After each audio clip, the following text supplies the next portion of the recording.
ESPN এর খবরই মান্যতা পেল, মিলে গেল আগামীকাল রবিবার 7:30টার সময় কিশোর ভারতী স্টেডিয়ামে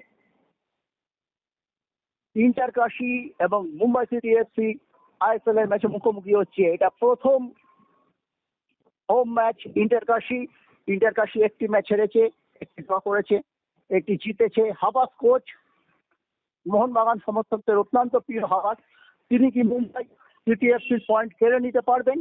কেড়ে নিলে মোহনবাগানের সুবিধা। ওইদিকে কালকে জামশেদপুর খেলবে নর্থ ইস্ট ইউনাইটেডের বিরুদ্ধে, সেই ম্যাচের দিকে আমাদের নজর থাকবে, কারণ জামশেদপুর পয়েন্ট নষ্ট করলেও মোহনবাগানের সুবিধা। আজকে যদি দুই প্রধান জিতে যায় বা শুধু মোহনবাগানও জিতে যায়, যাই হোক না কেন কালকের ম্যাচের এই দুটি ম্যাচের গুরুত্ব বেড়ে যাবে। হাবাস কিন্তু চ্যালেঞ্জের ঢঙেই বলেছেন এই ম্যাচের আগে ISL মিডিয়াকে মুম্বাইকে রুখে দেওয়ার সামর্থ্য তার আছে, কোনো চোট আঘাত সমস্যা নেই, পূর্ণ শক্তি দল খেলবে হাবাসের, বিদেশি প্লেয়ারও আছে। যাই হোক, আমাদের চোখ থাকবে আগামীকাল রবিবার সন্ধ্যাবেলায় এই ম্যাচটির দিকে। হাবাসের টিম কলকাতায় খেলছে, এটা নিঃসন্দেহে একটা বড় খবর।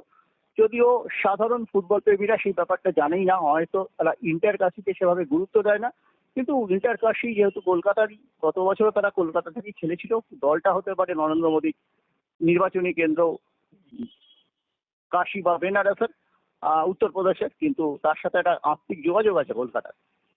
এবং এই টিমটি যারা দেখাশোনা করেন সেখানেও কিন্তু বেশ কিছু বাঙালি আছেন, যারা একটা সময় ইস্ট বেঙ্গল আসলে আসেনি, সেই তাদের প্লেয়ার রেজিস্ট্রেশনের দায়িত্ব থাকতো ভাস্কর, সেই ছেলেটিও আছে। সব মিলিয়ে কিন্তু একটা অন্য ধরনের ম্যাচ আমরা দেখবো।